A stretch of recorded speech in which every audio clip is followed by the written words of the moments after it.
Félicitations! Est-ce que je peux vous applaudir? Come on! On finit, je ne sais pas si on peut juste fermer les lumières au deuxième étage. On finit la campagne Aimer intentionnellement. Come on! Est-ce qu'il y en a qui ont aimé leur campagne, leur première campagne d'église? All right?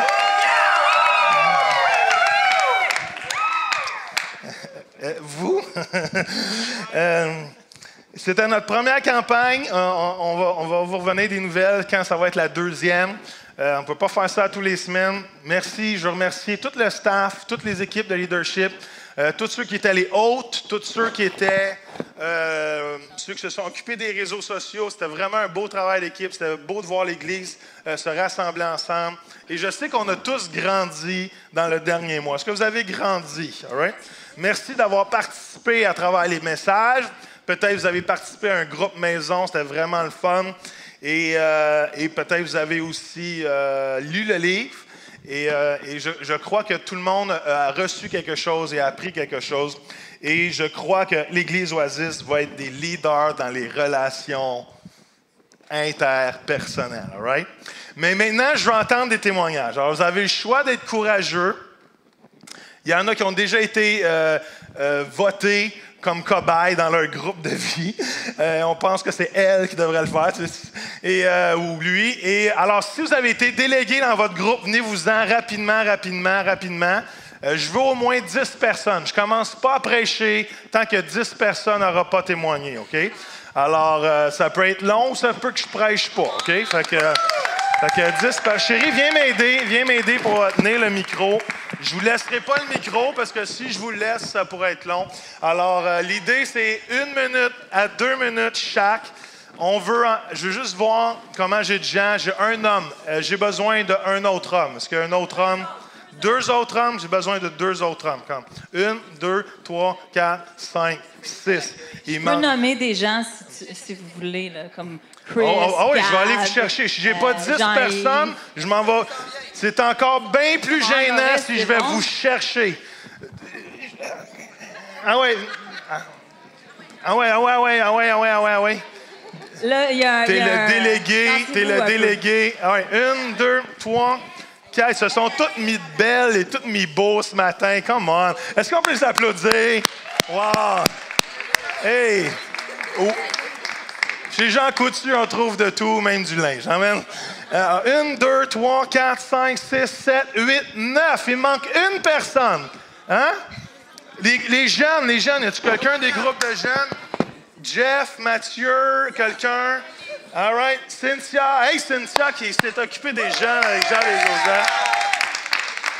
Cynthia Larry, je vais y aller. Ça va être un gros sacrifice qu'elle a hâte de faire. C'est le fun, c'est vrai.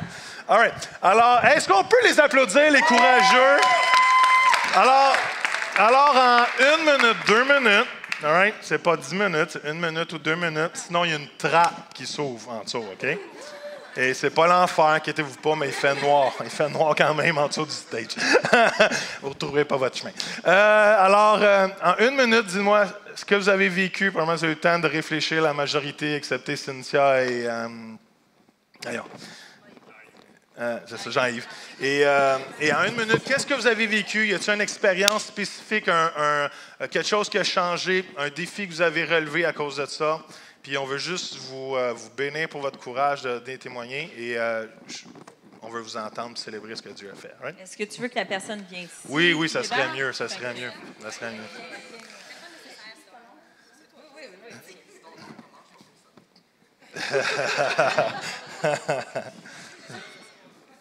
OK.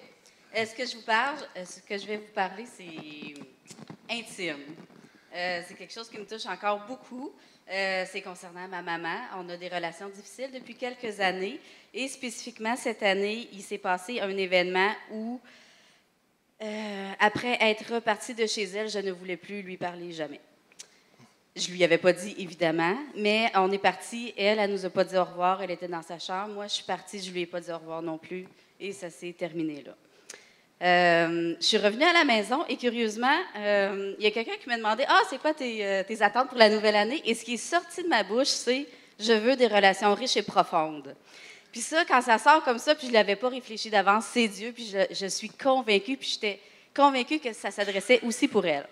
Et quand il y a eu le livre, je me suis dit, c'est l'occasion parfaite d'apprendre des nouveaux outils pour communiquer, pour changer, moi, ma perception des choses. Et ça m'a permis d'identifier les limites que je pouvais avoir, que je n'avais jamais identifiées. Et ça m'a permis de faire mon premier appel à ma maman, de discuter avec elle des choses qui m'avaient blessée et des choses que j'acceptais plus. Ça ne veut pas dire que c'est facile encore. Ça ne veut pas dire qu'il va falloir que je continue probablement à en remettre des limites, à réencadrer. Mais tout ça va se faire et je désire que ça se fasse. C'est ça qui a changé dans mon cœur. Je trouve ça fantastique. Amen. Come on. Good job. Good job. Amen. On prie pour la restauration complète de cette relation-là. Est-ce que toi, c'est comme un avant, après, pendant? Non? Ça peut être n'importe quoi. Ça va peut-être. Mon nom est Madeleine. Moi, ça m'a vraiment fait prendre conscience d'où je viens. Puis, disons que je n'aimais pas ça parce que durant le mois, j'ai eu l'impression qu'il m'est arrivé plein de choses. Le monde m'appelait, me demandait des choses, tout s'enchaînait. Puis, quand j'ai parlé au groupe, j'ai dit, je comprends pas. Pourquoi j'ai l'impression d'être testée? Pourquoi le monde m'appelle comme ça, puis tout? Quand ils m'ont répondu, non, ça a toujours été comme ça. C'est que là, tu en prends conscience. Ça, là, ça m'a vraiment... Ouais, j'ai du chemin à faire, puis... je veux aller de l'avant parce que je vois que ce livre a tous les outils nécessaires, puis avec la grâce de Dieu. Je ne suis pas toute seule, mais c'est sûr qu'il y a des circonstances qui sont plus difficiles que d'autres. Puis j'avais posé des questions, surtout à une circonstance où j'étais avec une personne vraiment victime, là. Puis je ne savais pas comment faire. Au début, j'avais demandé comment puis-je faire pour la ramener quand elle me parle de ces... Toujours des autres. Elle me parle des autres. Puis elle veut que je les approuve. Moi, je ne veux pas. Fait que là, ils ont dit pose des questions. Oui, c'est beau. Mais quelles questions? Là, ils m'ont donné des conseils. Puis tout ça. Je suis correcte. Mais quand elle me parle, je vais savoir quoi dire. Sauf que quand elle m'a rappelé, je posais les questions, mais elle me revenait toujours, ça ne marchait pas. Je dis, voyons. Là, c'est là que j'ai pensé au centre de Dieu, que j'ai dit, je ne suis pas toute seule. Seigneur, il faut que tu m'aides, parce que moi, je raccroche la ligne, là, je ne suis plus capable. Elle prend toute mon énergie, je ne suis plus capable, puis il faut qu'il se passe quelque chose. Mais vraiment, ça a changé, les paroles ont changé, puis je l'ai emmené au pardon. Mais c'est quelqu'un que je parle souvent du Seigneur avec, mais pas sauvé, mais je parle souvent du Seigneur avec. Puis je l'ai emmené au pardon, puis ça... Mais en même temps, c'est comme je me parlais à moi aussi. Je disais qu'il fallait qu'elle pardonne. J'ai dit, c'est une solution, il faut pardonner. Puis là, ça a vraiment changé. Puis elle dit, pardonner, oui. Parce que si tu es bien à l'intérieur, les autres aussi vont être bien. Puis je lui dis, la seule personne que je peux contrôler, c'est moi. Tu sais, je parlais toujours de... Ouais. Fait que après, j'ai demandé ses besoins, puis tout ça. Puis en tout cas, ça a vraiment bien fini. Puis qu'est-ce que j'ai aimé au travers de tout ça, c'est en priant justement avant de venir raconter ça, c'est que le Seigneur il m'a appuyé avec un verset dans le psaume 18, de 17 à 21, là, qui dit « Il étendit sa main, il me retirait des grandes eaux. Il m'a délivré de mon adversaire plus puissant, puis ça finit parce qu'il m'aime. » Fait que ça, là, ça m'a vraiment montré l'amour de Dieu pour moi, qu'il ne me laisse pas mal pris, mais qu'il est toujours là pour m'aider. Come on. Good job. Good job, Madeleine. Ouais. Ben oui, fais des high-fives à tout le monde en passant. Et Maude. Moi, je ne parlerai pas nécessairement juste de moi, parce que je veux parler aussi de ceux qui ne sont pas là pour parler. Même si je mentionne ça de même, on est 3 de mon groupe en avant. Une des choses qui vient de... Bon, je me permets de le dire, quand ça vient de Caro, c'est que souvent, dans notre vie qui est comme dans le monde, qui est là, on a l'impression qu'il y a des techniques de communication, justement, qu'on n'a comme pas le choix d'utiliser, comme un peu mettre ses limites, tout ça, on a l'impression que ça vient à l'encontre de, justement, aimer intentionnellement, de des principes bibliques, puis de prendre ce livre-là et de réaliser que, non, aimer intentionnellement, ça ne veut pas dire tout donner tout le temps non plus.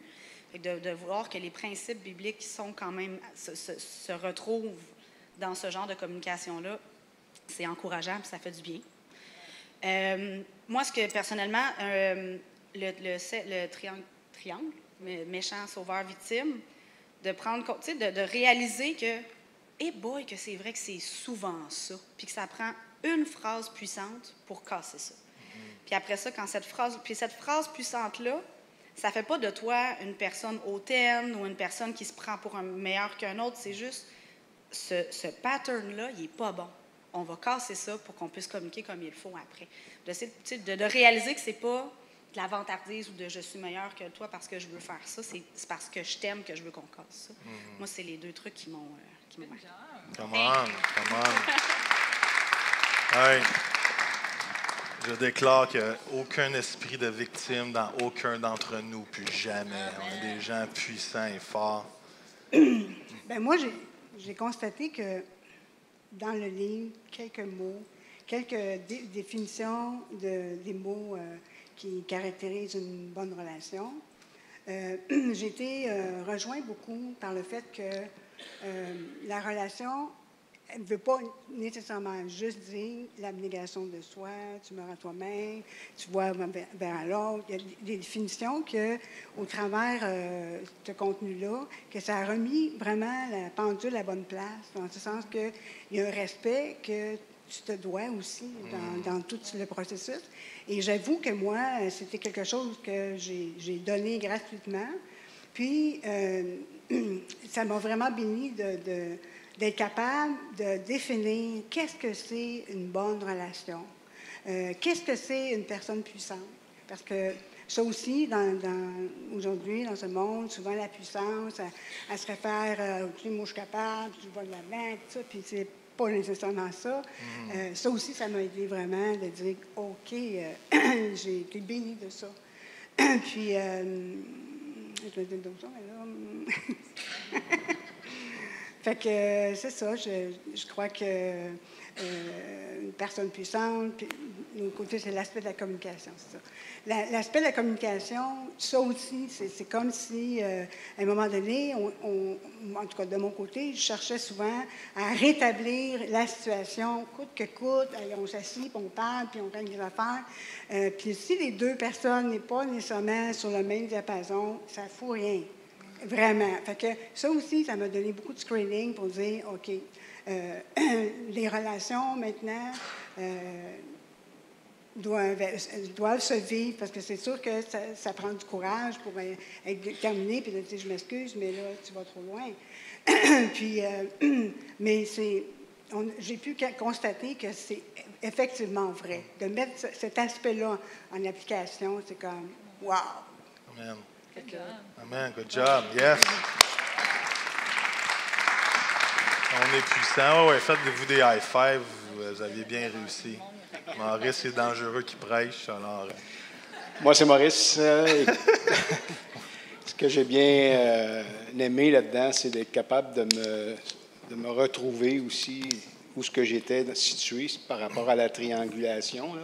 Les passifs agressifs, les sauveurs, toutes ces choses-là.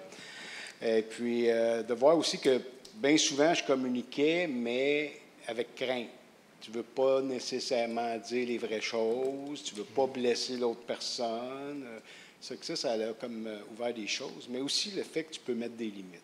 Puis ça, là, pour moi, ça m'a parlé beaucoup. Quand je dis beaucoup, c'est beaucoup, parce que même dans ma relation avec Dieu, il y a des moments donnés où l'ouvrage a pris le dessus, plein de choses ont pris le dessus, puis là, c'est comme, on est en train de remettre tout ça à l'ordre, puis ça m'a parlé. Amen, yes, sir. Amen. C'est tellement important de mettre en pratique l'idée que l'idée, c'est pas d'avoir raison, l'idée, c'est de se comprendre. C'est ça qui est important, c'est de se comprendre. Ça permet d'être capable de dire nos besoins puis de recevoir les besoins des autres. Vas-y, Isabelle. Excuse. Vas-y, toi. Présente-toi. Non, c'est Isabelle, mon nom. Moi, c'était vraiment... Oui, le livre, c'était vraiment bénissant. Un peu la triangulation, avec mon mari, parler, tout ça, ça a vraiment amené des questionnements. Puis je pense que notre relation s'est bâtie un peu plus forte depuis qu'on lit tous les deux le livre. Mais moi, c'est vraiment le fait, qu'est-ce qui m'a béni plus, c'est le fait qu'on fasse des groupes de vie. Moi, ça, quand j'étais jeune, ma mère, elle faisait une grosse soupe, tout le monde venait le dimanche soir manger, puis pour moi, dans ma tête, dans mon cœur, c'est ça l'Église, puis c'est ce que j'ai fait. J'ai dit, venez-vous-en, on va manger. C'est juste d'être ensemble, puis avec du monde que finalement, tu n'aurais pas vraiment de conversation. On est pressé le dimanche matin, puis tout ça. Puis on a découvert des personnes, puis d'être ensemble. C'est ça l'Église, puis moi, c'était ça qui m'a vraiment le plus béni dans toutes les 4 semaines. Puis mon ménage était vraiment bien fait.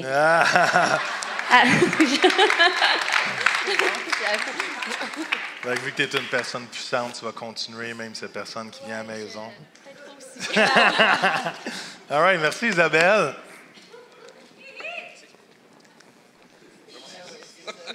La trappe est là, fait que c'est sûr qu'on vous met toutes là. Le bouton, il est où? Vous n'aviez pas remarqué, la trappe est là. Moi, je vais en parler à 2 niveaux, mais vite, là, pour faire partir la trappe. Je m'appelle André. Puis la première chose, c'est comme étant relativement nouveau ici, le fait d'avoir des groupes de vie ou des petits groupes, ça prend... Il faut faire un pas, là. Ça va avoir l'air un peu niaiseux, là, mais courage, parce que... Mais c'est une bonne chose par rapport à nous, là, en tant que couple. On était nouveaux. Donc, ça nous a permis de rencontrer des gens. Puis, c'est plus facile de s'intégrer dans la famille Oasis. On a vu des gens qui étaient vraiment accueillants, puis tout ça, c'est vraiment le fun. Puis à cette heure, tu sais, quand on arrive, on a tendance à se voir tout de suite. C'est pas qu'on ne veut pas voir les autres, mais on connaît plus. C'est bon. Et puis, pour ce qui est je vais parler du livre, mais pas juste du livre. L'ensemble de... Moi, on vit une situation familiale qui était un peu difficile. Mais ce qui était vraiment spécial, c'est tout l'environnement, le timing est extraordinaire par rapport aux rencontres de groupe, par rapport aux messages, puis tous les intervenants qui sont venus ici. J'ai trouvé ça extraordinaire. Puis c'est comme si Dieu nous avait donné rendez-vous. On avait une date de prévue pour ça. Puis quand on est arrivé, puis qu'on a vécu ça, on a eu des discussions en auto, j'ai eu des pardons à demander. Je me suis vu vraiment en face. C'est pas toujours beau, là. Mais ça a vraiment fait une grande différence. Puis il y a vraiment, j'ai décelé vraiment un grand esprit d'unité à travers la famille Oasis, à travers les groupes, à travers tout ça. C'est vraiment quelque chose que j'oublierai pas. Puis si à un moment donné, il y a d'autres genres de choses comme ça, c'est certain qu'on va être partant. Amen, amen, yes, amen. Amen, merci André. Est-ce qu'il y en a qui se sont vus dans le livre quelque part, en ayant des comportements bons ou moins bons, mais puissants et puissants? Yes, Stephanie. Come on, Stephanie. Bon, mais premièrement, j'aimerais ça dire que j'ai été vraiment bénie avec ces cellules maison-là. Notre groupe de Belleuil, c'était le meilleur. Quoi? On était un Pas petit vrai, groupe. c'est pas vrai. Yes. pas On était un petit groupe avec des âges diversifiés, mais ça a vraiment permis qu'on fasse des connexions qu'on n'aurait pas éventuellement peut-être fait le dimanche après-midi. Donc, c'était ma première part. Deuxième chose que j'ai retirée, c'était quel genre de personne que j'étais, la sauveur, et quel genre de personne je voulais devenir. Donc, ça m'aide énormément, surtout le fait d'être monoparentale avec des enfants et tout. J'ai aussi appris les limites, que c'était correct de mettre des limites, puis de stopper certains consommateurs, certaines pertes de temps qu'on pourrait dire. Donc, c'est pas tout le temps facile parce que, tu sais, éventuellement, les enfants, les gens de l'extérieur ne comprennent pas pourquoi ces changements, pourquoi les limites. Tu as tout le temps donné de ton temps, pourquoi là, tu stoppes. Mais je me rendais compte que dans l'œil de Dieu, il y avait moi et Dieu. Mais dans le deuxième cercle, je laissais rentrer tout le monde. Wow. Donc, je me faisais tirailler d'un bout à l'autre et je commençais à être épuisée. Puis, je sais que c'est pas ça que Dieu veut. Puis, c'est pour ça qu'il y a eu cette campagne-là. Donc, pour nous rendre des personnes puissantes pour le reste de notre futur. Et... Yes, come on. Voilà. Come on. Stéphanie peut être la plus légère des dames de cette Église. Elle peut être la plus puissante de cette Église. Qui est d'accord avec ça? Come on. C'est pas une question de poids. Le poids? Ouais. Bon, ben, bonjour, moi c'est Jean-Yves. Je suis honoré d'être ici aujourd'hui. Et puis, ce que je voulais vous dire, dans le fond, c'est que au travers de ce livre-là, nous, on avait déjà fait des cheminements avec ma femme pour notre relation et tout ça, mais de voir au travers de ce livre-là, que quand on est prêt à laisser Dieu agir dans nos vies, bien, Dieu peut venir changer des choses. Puis autant qu'on peut penser que parce qu'on est dans un background chrétien depuis longtemps, qu'on a compris les choses, tout ça, mais quand Dieu, tu le laisses agir, mais Dieu vient te démontrer, puis vient te montrer des parcelles de ta vie que si tu n'es pas prêt à écouter, mais tu n'entends pas. Mais quand tu veux écouter puis que tu veux entendre, mais Dieu agit, puis Dieu vient te montrer des petites choses, puis il ne vient jamais te montrer des grosses choses que tu ne peux pas changer d'un coup, mais par petites choses, on peut tellement grandir avec Dieu. Puis ce livre-là a été vraiment une bénédiction pour notre couple encore. Amen. Y a-tu quelque chose de personnel selon toi? Quelque chose de personnel. Ben moi, les limites ont vraiment été quelque chose, de pouvoir savoir que, justement, c'est pas parce qu'on met des limites aux gens, le cercle nous a vraiment parlé, à moi et ma femme, de savoir où est-ce qu'on place les gens au travers de notre vie, mais de pouvoir savoir que c'est normal de mettre des limites dans nos vies parce qu'en tant que chrétien, souvent, on veut pouvoir être donné à tout le monde, aimer tout le monde, de pouvoir faire tout ce qu'on peut, mais que des fois, ça peut être au détriment de notre couple ou au détriment de notre famille, mais que Dieu, ça, c'est sain pour lui. Puis il veut que la famille passe avant les amis ou le sexe externe, mais pas qu'on ne doit pas, mais que c'est normal de mettre des limites. Mm-hmm. Amen. Come on. Cynthia, elle veut vous compter en même temps. On a le meilleur groupe, c'est pas Belleuil. Ben, c'est ça, en plus, une des choses que je voulais dire, mais j'avais pas dit à Jade et Joseph, mais moi, je suis une ancienne leader des groupes maison dans mon ancienne église, fait que je m'occupais des groupes maison. Puis je voulais vraiment dire à Jade et Joseph qu'ils ont fait un bon travail. Puis ça m'a fait du bien de recevoir, parce que je suis vraiment une fille qui est plus un cœur de servante, mais de recevoir, ça m'a vraiment fait du bien. Puis moi, c'est moins le livre que je voulais parler, mais c'est vraiment ce que j'avais pas dit à mon groupe. Je veux pas pleurer, mais ma mère, elle a eu un ACV pendant le mois de février. Puis ça avait été super dur. Puis vraiment, d'avoir vécu la famille avec le lundi soir, ça m'a donné beaucoup de force de passer un temps difficile, de savoir que maman est en Haïti puis que je peux pas être là.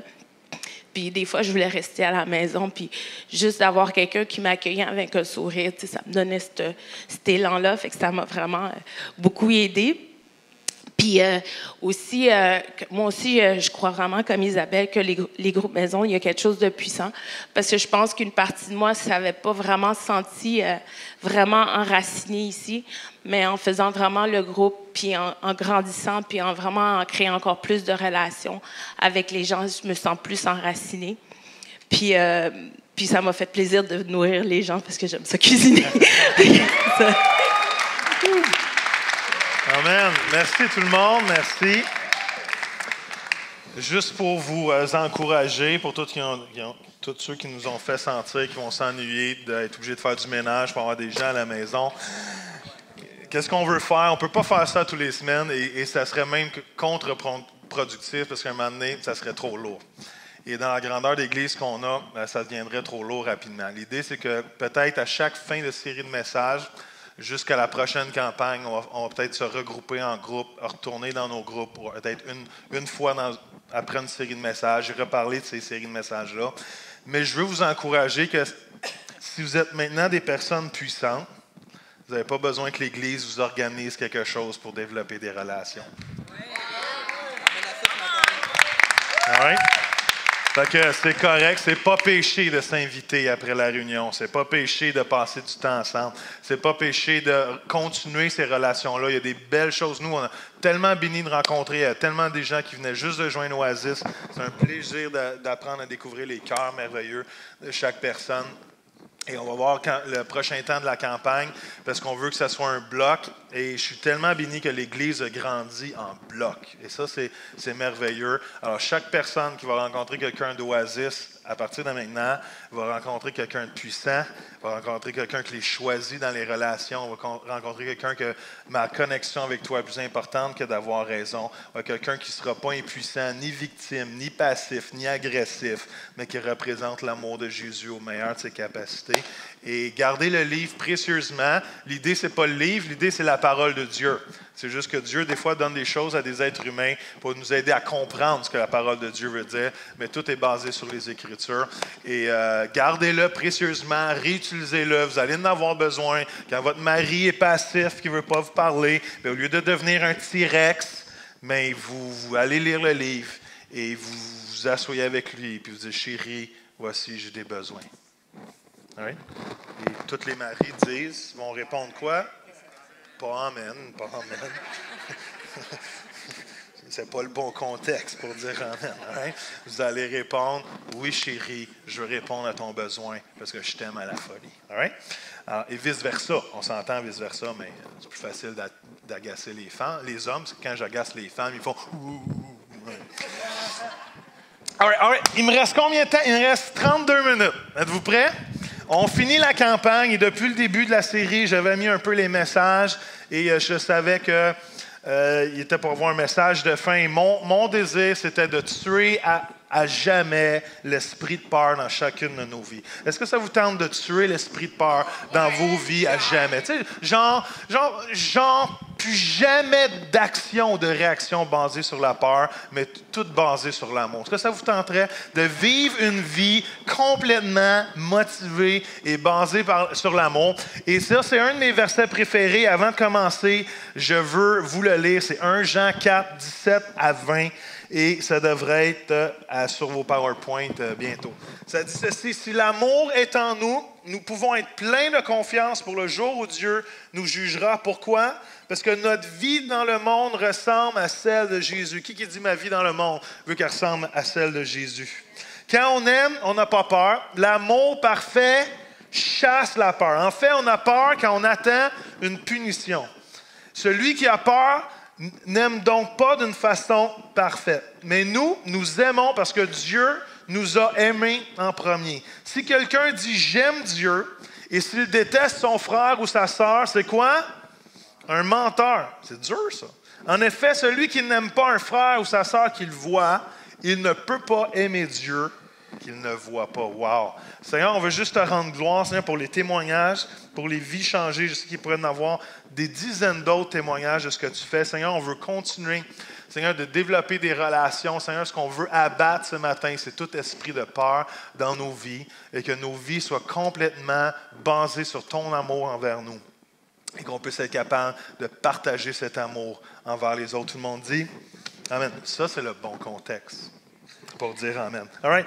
Alors, on veut déclarer la mort à la peur. Et savez-vous quoi? La peur a des effets négatifs sur nous. Est-ce que vous réalisez ça, que la peur peut avoir des effets négatifs sur chacune de nos vies? Il y a deux filtres, si on peut dire, il y a deux choses à laquelle on voit la vie, où on dirige nos vies. On peut diriger nos vies à travers la peur, mais on peut diriger nos vies à travers l'amour. Le problème, c'est que la peur est une de nos pires ennemis. La peur nous paralyse. La peur nous disloque, si je peux le dire comme ça. C'est comme un épaule disloquée. Elle nous sort de nos capacités d'être efficaces pour le royaume de Dieu. Est-ce que ça fait du sens? Au moment que je vis à travers l'esprit de peur, au moment que je vis à travers la peur, dans mes relations, dans mes actions, dans mes décisions, je suis en train de me disloquer, je suis en train de briser mon efficacité en tant qu'enfant de Dieu, en tant que participant à propager le royaume de Dieu, alors que ceux qui sont motivés par l'amour de Dieu sont souvent ceux qui voient la main de Dieu dans leur vie. Est-ce que ça fait du sens? Et plus qu'on vit par nos peurs, le monde aujourd'hui est rongé par la crainte. Le monde aujourd'hui, on écoute les nouvelles, on a peur de tout. Il y a une lune rouge, on a peur. Comment? Est-ce que vous savez, ça va être bon. Est-ce que quelqu'un qui enregistre ça? Ça va être bon. Est-ce que vous savez que la planète n'attend pas la révélation des lunes rouges? La planète, la création attend la révélation des fils de Dieu. Comment? Vous n'avez pas réagi assez à mon goût. Aujourd'hui, on a peur, on entend des nouvelles, on entend ça. Il y a toujours quelqu'un qui nous crée de la peur. Et on attend du cataclysme. Laissez-moi vous dire que la planète n'attend pas le cataclysme. Les créations entières crient pour la révélation des fils et des filles de Dieu. Comment? Alors, ça serait peut-être temps quand l'Église, au lieu de se cacher, « Oh, il va arriver de quoi? C'est la fin du monde. » C'est pas ça que la planète, elle attend. La planète attend que nous, on marche comme des fils et des filles de Dieu remplis de l'amour de Dieu et dans sa puissance. Est-ce que ça fait du sens? Comment? Si ce serait Billy Graham qui aurait dit ça, là, tout le monde se serait levé debout et aurait applaudi. Non? Alors, tu veux savoir si la peur est au volant. Si tu veux savoir si la peur est au volant de ta vie, voici 6 choses qui vont te le révéler, right? Parce que quand on vit sous la peur, on donne le volant de notre vie à la peur. Et voici 6 choses qui vont te révéler que ta vie, que la peur plutôt est au volant de ta vie. Quand tu essaies de pourchasser un standard de perfection impossible à atteindre. Quand tu as peur de ce que les gens vont penser, quand tu as peur de l'échec, quand tu as peur de la critique, tu vas te mettre tellement un standard pour plaire aux gens que tu vas vouloir pourchasser un standard de perfection qui est tellement haut, inatteignable, que tu n'atteindras jamais et que tu vas être triste de pas, tu vas te condamner de ne pas atteindre. C'est parce que tu as la peur d'être critiqué, tu as la peur de ce que tu fais ne soit pas à la hauteur. Chassez ça de votre vie, frères et sœurs. Quand la peur est au volant, tu te contentes de peu. Quand tu as peur de prendre des risques, quand tu as peur de prendre des pas de foi, tu te convaincs qu'il n'y a pas mieux que ça dans la vie. Au Québec, on est fort, mais on est né pour un petit pain. On se convainc que ce qu'on a, c'est juste assez. Pas que la Bible nous dit de se contenter de peu, d'avoir du contentement, mais l'idée, c'est d'être bien, peu importe ce qui arrive. Mais dans ma vie de foi, je veux être celui qui croit pour le miracle. Comment? Je ne veux pas me contenter de ce que j'ai. Je ne veux pas me contenter de rien avoir de nouveau. Je veux marcher dans le risque, je veux marcher dans la foi. Et au lieu de manquer d'espoir, je veux être plein d'assurance. Alors, contentez-vous pas de ce que vous avez. Dieu a de quoi de plus pour vous. Est-ce que vous le croyez ce matin? Quand la peur est au volant, souvent je dis oui au lieu de dire non. Quand j'ai peur de décevoir les gens, d'être rejeté, je dis oui quand même on va avoir un comportement basé sur la peur parce que j'ai peur que la personne ne m'aimera plus. Si je dis non, c'est ça les limites. Hein, c'est ça le mensonge derrière le fait d'être capable de mettre des limites. C'est que si je mets des limites, qu'est-ce que la personne ne m'aimera plus? Si la personne que tu mets une limite t'aime plus, c'était probablement pas quelqu'un qui t'aimait déjà d'avance. Parce que quand je dis « je t'aime », mais je n'ai pas des actions de connexion envers toi, mes paroles sont vides de sens. Ça fait du sens.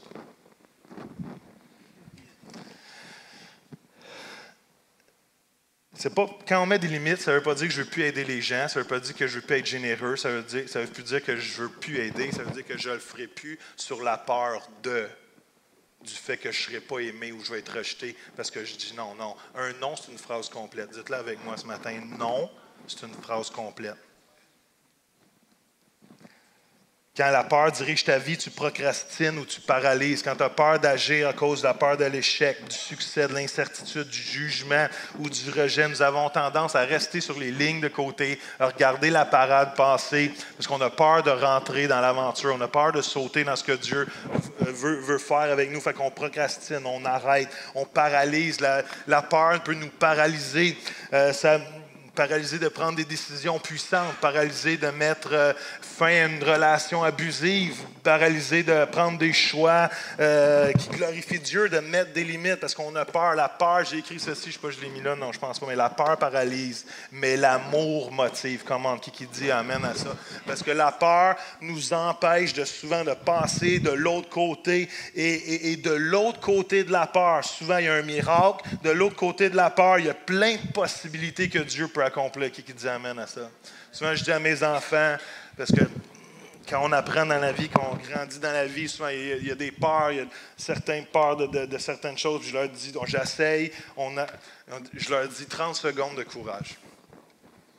Pour aller à la jeunesse, après 30 secondes de courage, au coup que tu iras à la jeunesse, tu ne veux plus partir. Ça prend 30 secondes de courage pour aller à ton groupe de vie quand tu es une personne introvertie et gênée, mais un coup que tu es rendu là, tu es content puis tu ne le regrettes pas. Ça prend 30 secondes de courage pour adresser une conversation puissante avec quelqu'un. Tu es gêné, tu es stressé, tu sues, tu pues, tu sues. Mais au moment que tu commences, tu as pris ton courage, tu rentres dans la conversation puis tu vois la gloire de Dieu, tu es content d'avoir pris ces 30 secondes-là. Fait que laissez Dieu, laissez pas la peur vous paralyser. Autre chose, c'est que tu essaies de contrôler. S'il y en a qui ont réalisé qu'ils contrôlaient les autres, qui essayaient de contrôler les situations, right? C'est bien que vous contrôlez votre main pour la lever. Des fois, on réalise, quand on a peur d'une situation, quand on a peur d'une personne, quand on a peur d'événements, des fois, on tombe sur la défensive et on voit les choses, on voit les gens comme étant, j'ai écrit un mot super, comme hostiles. Et quand on voit les situations comme étant hostiles, qui pourraient nous blesser, nous faire mal, on a tendance à contrôler les relations, contrôler les gens, contrôler les réactions, contrôler les situations pour qu'il arrive ce qu'on aimerait qu'il arrive, de peur que ça nous fasse mal. Est-ce que ça fait du sens? Mais au moment qu'on rentre là-dedans, on brise toutes les affaires. Parce qu'il n'y a personne. On n'est pas appelé. Dieu ne nous a pas créés pour être contrôlés. Dieu nous a appelés à être libres. Qui nous amène à ça? Et ça, c'est pas évident d'apprendre que l'autre personne est libre, même si elle est mariée avec moi, même si elle a un jonc, même si elle s'est engagée, elle est libre. Et jamais je vais contrôler quelqu'un. Est-ce que vous savez que vouloir contrôler quelqu'un, c'est la base de la sorcellerie? Je vais vous laisser réfléchir à ça pendant que ma femme marche tout doucement, pendant qu'on n'entend pas ses talons. La base de la sorcellerie, c'est de vouloir contrôler la vie des autres. La base de l'ennemi de notre âme, c'est de vouloir contrôler nos vies, alors que Dieu nous a créés libres. Dieu ne veut aucune relation avec nous qui est d'un retour d'obligation d'avoir une relation avec nous. Dieu veut une relation avec nous qui est libre. Tu es libre de le quitter, tu es libre de revenir. Dieu est un Père aimant qui va toujours être là pour t'accueillir dans ses bras d'amour, mais tu es libre. Ça prend être puissant pour bien vivre la liberté. Dernière chose, mais importante, c'est que tu t'engourdis. Au moment que la peur rentre dans ta vie, que tu commences à nourrir tes peurs, tu t'engourdis avec de l'alcool, de la drogue, de le sexe, de la pornographie, de la télévision, de l'Internet, de le workaholism ou de toute dépendance comme ça. Parce que la peur, c'est ce qui arrive quand on nourrit la peur. Il y a un mal intérieur qui s'installe. Il y a une douleur intérieure qui s'installe. Et si on ne règle pas cette douleur, si on ne demande pas à l'amour de Dieu de venir enlever, de chasser ces douleurs-là, non seulement tu essaies de cacher ton mal avec ces dépendances-là, le plus que tu rentres dans ces dépendances-là, le plus que tu vas avoir mal. Parce que tu vas briser des relations, tu vas briser des amitiés, tu vas briser des couples, tu vas briser ta propre vie. Et à la fin, peut-être tu vas en mourir malade. C'est des dépendances-là qui sont souvent à cause que tu veux masquer une peur qui est trop restée longtemps dans ta vie. Est-ce que ça fait du sens? Mais j'ai une bonne nouvelle pour vous. Parce que là, vous étiez en train de dire... C'est lourd, Joël, le matin, ton affaire. Ça finit, tu sais, ça finit de même, hein? C'est comme, on a un gros mois, puis c'est lourd. Non. C'était pour mieux vous relever. La bonne nouvelle, c'est que l'amour chasse la peur. Qui dit amen avec ça? On l'a lu au début du texte, on l'a lu dans la parole de Dieu. L'amour parfait bannit la crainte, l'amour parfait chasse la peur. Et j'ai déjà partagé ce mot-là, mais le mot chasse, en grec, c'est le mot balo. Dites à votre voisin, balo. Hein? Et c'est l'idée d'expulser. L'amour chasse la peur. L'amour expulse la peur. C'est l'idée de bannir. L'amour a banni la peur dans nos vies. C'est l'idée de lancer avec force. L'amour lance avec force la peur de nos vies. Et la dernière chose, j'en rappelais, parce que j'en ai parlé avant Noël, c'est qu'elle va reconduire la peur à la porte. Come on. L'amour chasse la peur. L'amour, écoutez bien ceci, il faut vous enregistrer ça une fois pour toutes dans votre vie. L'amour et la peur sont deux ennemis jurés. Les deux ne peuvent pas cohabiter ensemble. Les deux ne vivent pas ensemble. Si l'amour parfait chasse la peur, expulse la peur, laissez-moi vous dire que la peur expulse l'amour. Est-ce que ça fait du sens?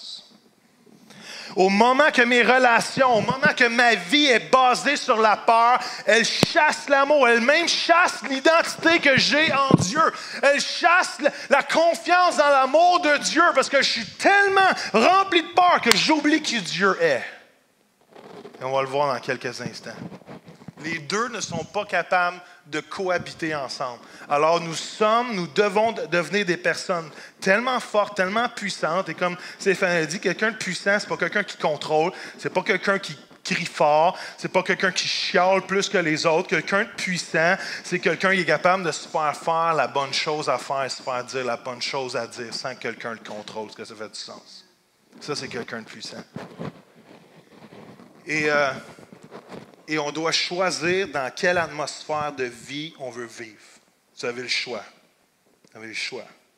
On a appris ça dans nos groupes maison, d'apprendre à nos enfants de faire des choix. Tu as le choix. Passe partout ce matin, OK? Tu as le choix. Tu as le choix de choisir si tu veux vivre dans un esprit de peur ou tu as le choix de choisir si tu veux vivre dans un esprit d'amour. Tu as le choix de choisir si tu veux vivre dans une atmosphère remplie de peur, dans ta vie, dans ta maison, au travail, dans tes relations. Tu as le choix de vivre dans une atmosphère où l'amour règne.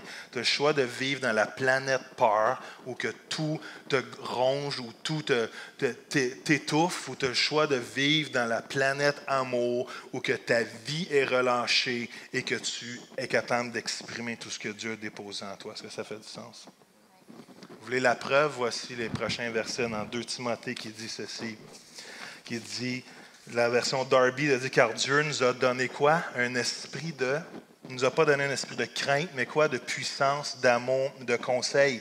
La parole de vie va dire, ce n'est pas un esprit de timidité, de lâcheté ou de défaitisme. Est-ce qu'il y en a qui sont défaitistes des fois? Y a-t-il des gens honnêtes dans cette salle?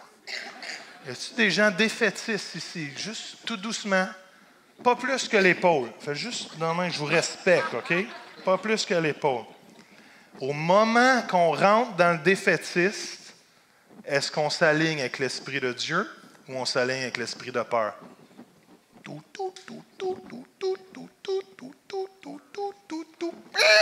Réponse? Merci beaucoup. Hey, vous êtes intelligent. Je vous applaudis.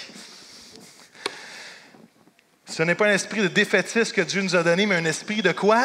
De courage, d'amour, d'enthousiasme. C'est un esprit actif et aimant qui nous rend forts, qui nous rend puissants et capables d'aimer. Il nous donne un jugement sain, une parfaite maîtrise de nous-mêmes. C'est ça l'esprit d'être une personne puissante. C'est de se contrôler soi-même, de ne pas contrôler les autres. C'est moi vous dire que tout ce qu'on reçoit dans nos vies, tous les événements, toutes les situations, toutes les relations, tous les mots qu'on reçoit, est filtré par la peur ou est filtré par l'amour. Si tu la filtres par la peur, tu vas vivre par la peur. Si tu la filtres par l'amour, tu vas vivre dans l'amour. Est-ce que ça fait du sens? Et tout ce qu'on donne dans la vie, tout ce qu'on relâche dans la vie, tout ce qu'on partage, tout ce qui se passe dans nos vies, qu'on le partage sur les autres, est affecté par la peur ou est affecté par l'amour? Est-ce que ça fait du sens? C'est les deux filtres majeurs dans lesquels on vit.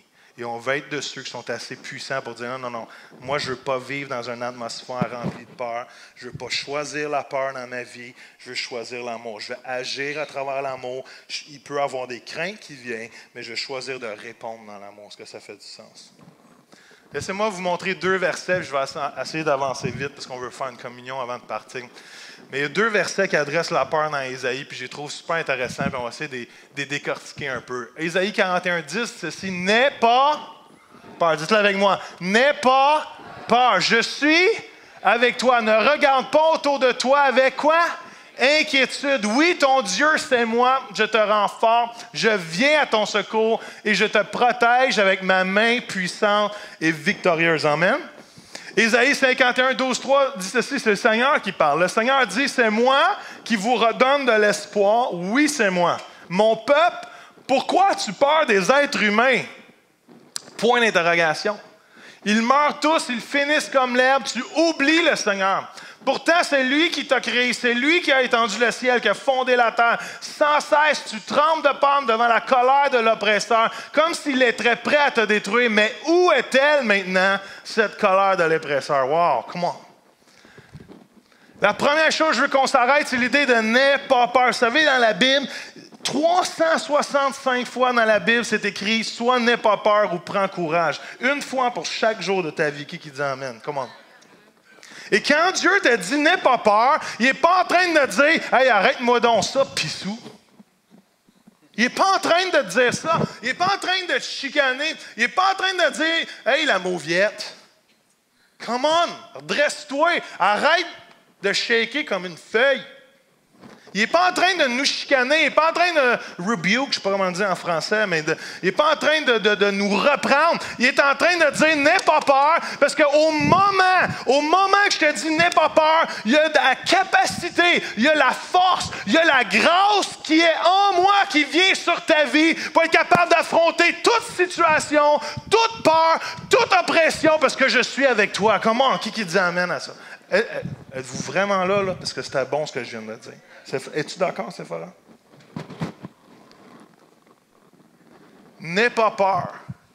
Je te rends fort. Quand Dieu dit n'aie pas peur, il n'est pas en train de te chicaner, il est en train de dire, come on, dans ce n'aie pas peur-là, je suis avec toi, je te rends fort, je te ton secours, je te protège avec ma main puissante et victorieuse. Come on.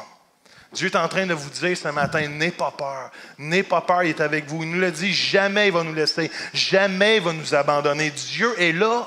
Dieu est là. Savez-vous, le problème, c'est qu'on l'oublie.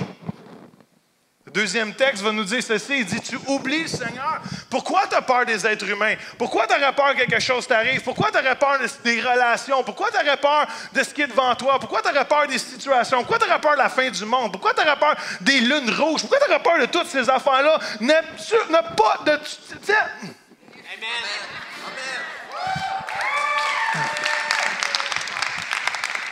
Hey, vous me faites rire, là. Je dis des affaires hyper intelligentes, puis vous me dormez au gaz dans la face. Je balbutie comme un... Et vous applaudissez comme c'était la plus grande révélation que vous avez jamais entendue. Je vous choisis, présentement. Je vous choisis.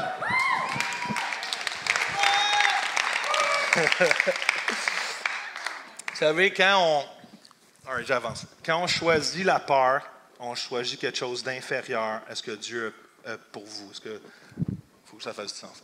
Quand je choisis le realm, l'atmosphère de peur, je suis en train de choisir quelque chose qui est inférieur à ce que Dieu a pensé pour moi. Est-ce que ça fait du sens?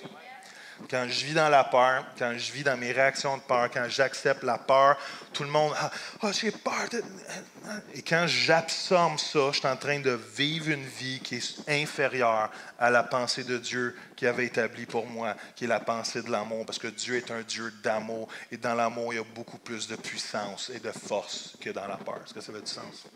Alors, choisissons quelque chose de supérieur. Choisissons de vivre selon la présence de Dieu, selon la pensée de Dieu. L'oppression vient quand je choisis... Il faut que j'y aille rapide, mais il faut que ça fasse du sens. L'oppression vient quand je choisis de me mettre d'accord avec un mensonge qui vient de l'ennemi de mon âme. Est-ce que ça fait du sens? J'espère que vous avez plus mal aux muscles, ça va bien. Quand je choisis de m'associer avec un mensonge, et les mensonges viennent de toutes les formes, hein, par les nouvelles, par les fake news, par la télévision, par l'Internet. Aujourd'hui, il y a tellement de nouvelles sur l'Internet. Tout le monde écrit n'importe quoi, puis ils ne savent pas de quoi ils parlent. Et là, on prend ça comme du cash en pensant que c'est des gens qui connaissent ce qu'ils disent, mais on accepte les peurs, on accepte les craintes. Et toutes ces choses-là, quand je m'associe au mensonge, je suis en train de rendre puissant le père du mensonge dans ma vie. Et des fois, je rends une situation beaucoup plus difficile qu'elle est vraiment parce que je m'associe à un mensonge au lieu de m'associer à ce que Dieu dit de moi, que lui il est grand et puissant, qu'il est celui qui a créé la terre. Alors arrête, oublie pas qui je suis, oublie pas ma puissance, oublie pas mon autorité, parce que quand tu vas réaliser qui je suis, tu vas te dire, il est où l'oppresseur? He's gone. Céline.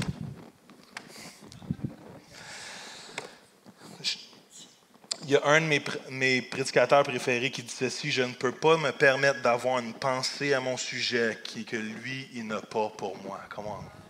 Et ça, c'est un état c'est une zone qu'il faut apprendre à vivre. C'est que je ne peux pas me permettre d'avoir aucune pensée à mon sujet, que je ne suis pas bon, que je suis pourri, que je ne vaux pas la peine, qu'on ne m'aime pas, que Dieu n'a pas à mon sujet. Comment? Êtes-vous là ce matin? Ça, c'est bon. Merci pour l'auteur que j'aime. Comment? Parce que Dieu a des pensées, come on, je connais les projets que j'ai formés pour toi, des projets de réussite, de succès et non de malheur. Qui dit amen à ça ce matin? Come on. Je ne peux pas me permettre d'avoir aucune pensée qui ne vient pas de Dieu à mon sujet. Si c'est une pensée qui ne vient pas de Dieu, vous devriez la flusher drette là. Est-ce que ça fait du sens? Flushez-moi ça, ces pensées-là. Parce que Dieu a des pensées incroyables à votre sujet. Ça dit, je cherchais l'Éternel et il m'a répondu. Il m'a délivré de toutes mes frayeurs. Amen. Vous savez, il y a beaucoup de gens, il faut que j'avance, il y a beaucoup de gens, moi je suis de même, je vais être honnête avec vous, des fois je vois le verre plus vide que plein, parce que si j'anticipe le pire et le pire arrive, je vais penser que je suis capable de discerner les choses.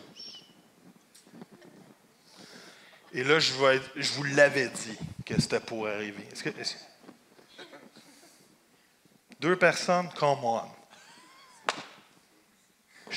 Merci. Levez la main de vos maris ou vos épouses s'ils ne sont pas capables de...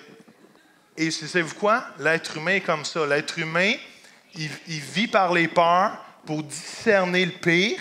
Et quand le pire arrive, il pense qu'il est un expert sur ces choses-là. Laissez-moi vous dire que le but de la vie chrétienne n'est pas d'anticiper les choses pires qui devraient arriver, être de ceux qui changent l'atmosphère, de ceux qui changent les nations, de ceux qui changent la culture de ce monde, parce qu'on n'est pas de ceux qui attendent et discernent le pire, on est ceux qui transforment autour de nous. Come on.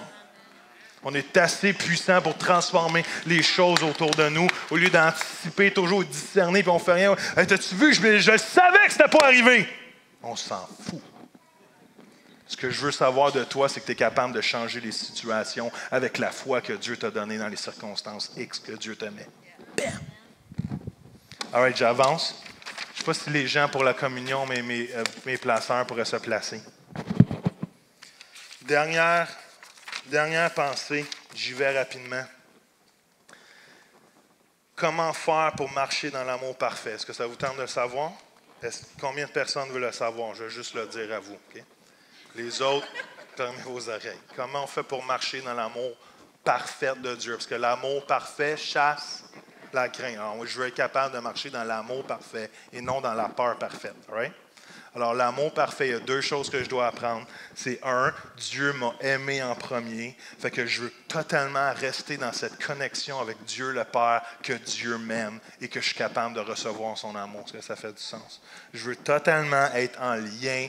Dieu m'a aimé en premier. Dieu, il m'aime. Dieu, je suis son fils. Je suis sa fille, on a une relation ensemble. Dieu est amour, Dieu n'est pas crainte, Dieu n'est pas jugement, Dieu est amour. Et je veux rester dans cette zone tous les jours de ma vie parce que je vis dans une planète qui propage la peur, qui vit à partir de ses peurs, qui aime les peurs, qui aime s'apeurer. Mais moi, à cause que j'ai une vie nouvelle en Dieu, j'ai donné ma vie à Dieu, je suis né de nouveau, j'ai une vie de l'esprit en dedans de moi, je suis plus connecté à l'atmosphère de ce monde, je suis connecté à une atmosphère encore plus supérieure qui est celle des cieux. Et je suis comme un scaphandrier. Je l'ai déjà donné cette illustration. Je suis comme un scaphandrier, j'ai mon habit, je vis dans un monde qui n'est pas le mien, mais j'ai une connexion de l'amour de Dieu. J'ai une connexion spirituelle avec l'atmosphère céleste et je veux toujours rester connecté à ça. C'est la seule façon que je peux vivre dans un monde de peur sans être étouffé.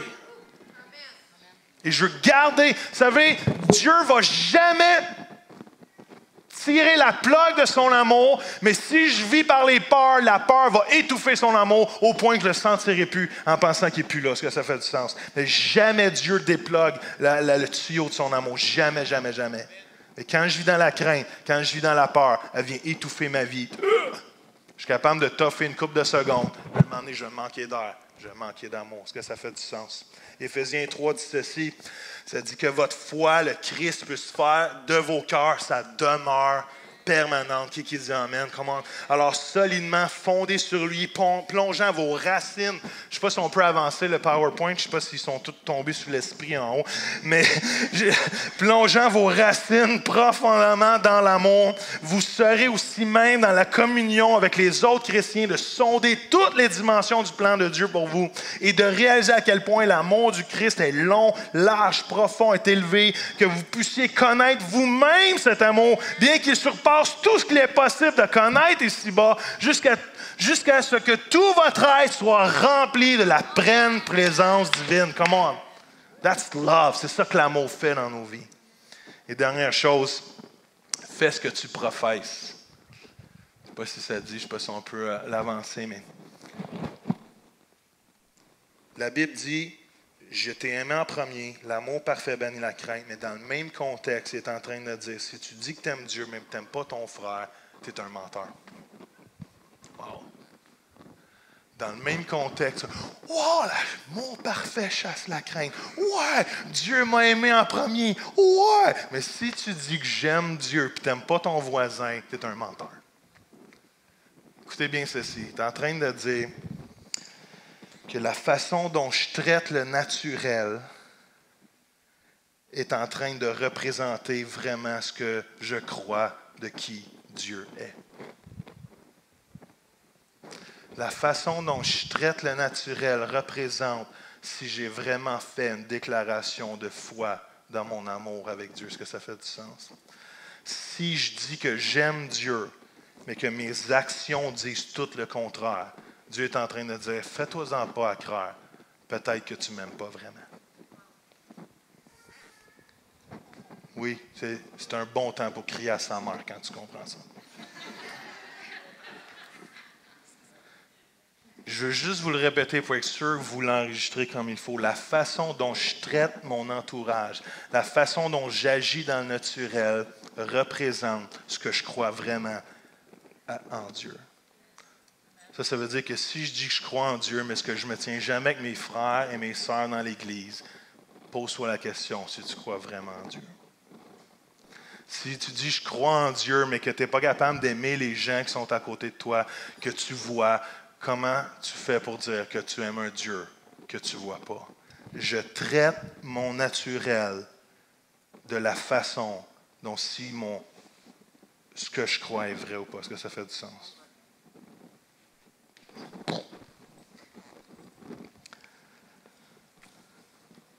Alors, pour mettre fin à la peur, je finis avec ça. C'est l'idée que je dois totalement, si je veux marcher complètement dans l'amour, je dois.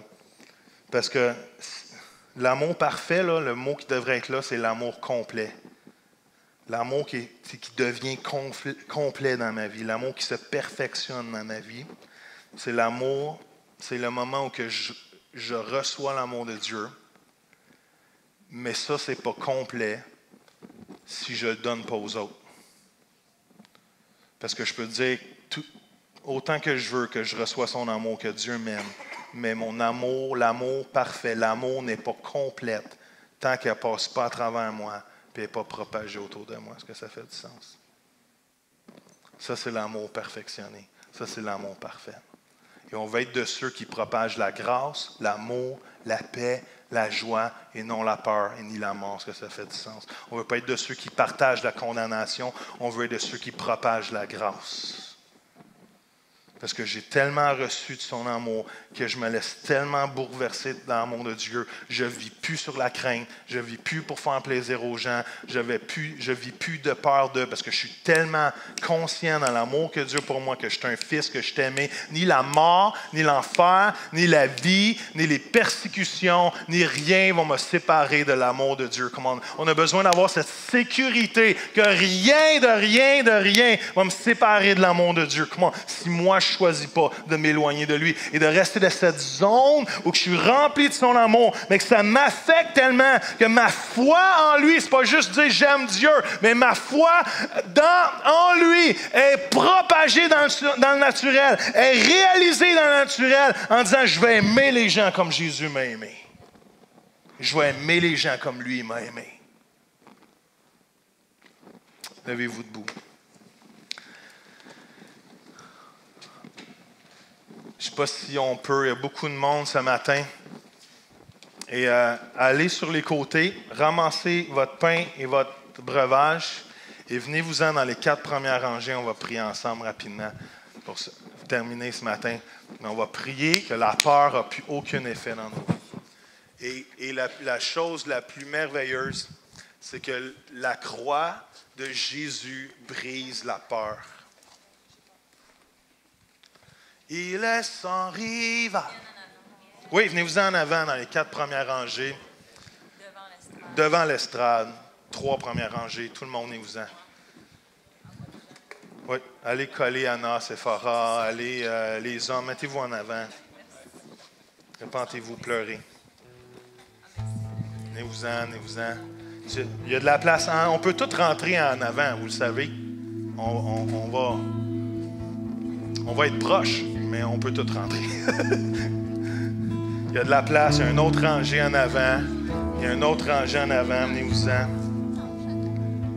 Venez-vous-en. Allez. Venez au milieu, sinon vous allez tout bloquer, briser le système, la planète va exploser.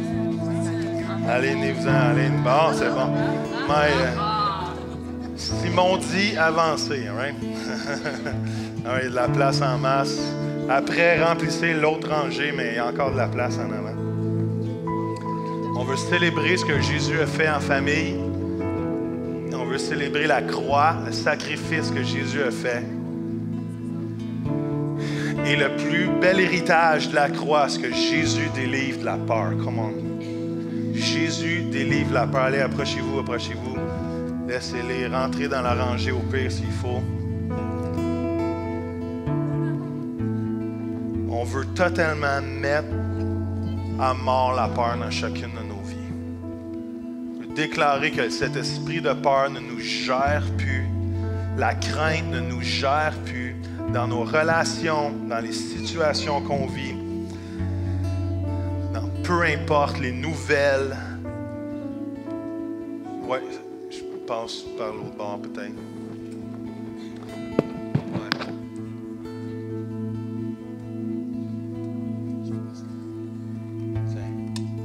Pour moi, amen.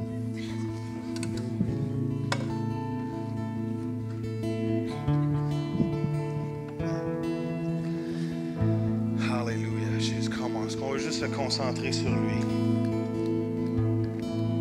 Je vous remercie merci d'avoir participé de près ou de loin, peu importe la forme, à cette campagne ce matin. Cette campagne ce mois-ci, c'est le début de quelque chose de merveilleux. C'est le début de quelque chose d'extraordinaire. Et ce matin, on met à mort la peur dans nos vies à jamais. Jamais. Vous savez, je vais vous libérer aussi en même temps. Vous savez, la peur, c'est pas un péché. Mais s'associer et faire partenariat avec nos peurs vont le devenir. Est-ce que ça fait du sens? Parce que la peur va venir, c'est un sentiment qui est très humain. Mais à cause qu'on a l'amour de Dieu dans nos vies, ce sentiment-là peut partir et l'amour de Dieu prend toute la place. Et tout ce qu'on fait est basé sur l'amour de Dieu. Alors plus jamais on veut s'associer à la peur dans nos relations, dans nos vies, dans nos actions. Seigneur, on veut être libre de la peur. Je suis l'enfant de Dieu. Alors, Seigneur, dans le nom de Jésus, je déclare la puissance de la croix sur chacune de nos vies maintenant, Seigneur. À la croix, tu as pris toutes nos infirmités. À la croix, tu as pris toutes nos inquiétudes. À la croix, Seigneur, tu as pris toutes nos peurs, Seigneur. À la croix, tu as pris nos maladies. À la croix, tu as pris nos péchés, Seigneur. À la croix, tu as pris nos fautes, Seigneur. Et ce matin, encore une fois, dans cet honneur envers ton sacrifice à la croix, on te dit, prends ma vie. Je te dis, dites-le avec moi, Seigneur, prends ma vie ce matin. Je n'aurai plus jamais peur. Jamais je vais vivre sous la peur. Jamais je vais accepter et choisir cette atmosphère de peur. Parce que, Seigneur, tu m'aimes. Seigneur, tu es mort à la croix pour ma vie. Tu as pris ma place pour mes fautes, Seigneur. Et tu me renvoies libre, Seigneur. Je suis accepté de Dieu. Je suis aimé de Dieu. Tu m'as aimé en premier avant même que je puisse capable de dire je t'aime. En retour, tu m'as aimé et te prouver ton amour en versant ton sang et en laissant ton corps être brisé à ma place à la croix. Alors, dans le nom de Jésus, on le déclare ensemble. Dites-le avec moi. Plus jamais, plus fort que ça, plus jamais, je vais vivre par la peur. À maintenant, je vais vivre par l'amour de Dieu. Come on. Seigneur, à toi la gloire. Amen. Est-ce que vous pouvez prendre le pain et le breuvage ce matin? Hallelujah, Jesus God. You're so good. You're so good. You're so good, Papa. Hallelujah, Jesus.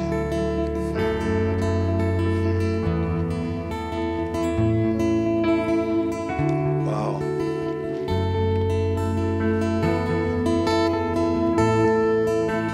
Yes, Lord.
Seigneur. Merci pour cette liberté. Merci pour ces relations fortes. Merci parce que nous sommes forts en toi. Et glorifie-toi dans tout ce qu'on fait, dans le nom de Jésus. Tout le monde dit? Amen. All right, on vous aime. Les parents, allez chercher vos enfants. J'ai rallongé un peu le temps ce matin. Allez jaser dans le lobby. On se voit la semaine prochaine. Allez vous inscrire. Allez vous inscrire pour la journée. Aimer intentionnellement et on se voit bientôt.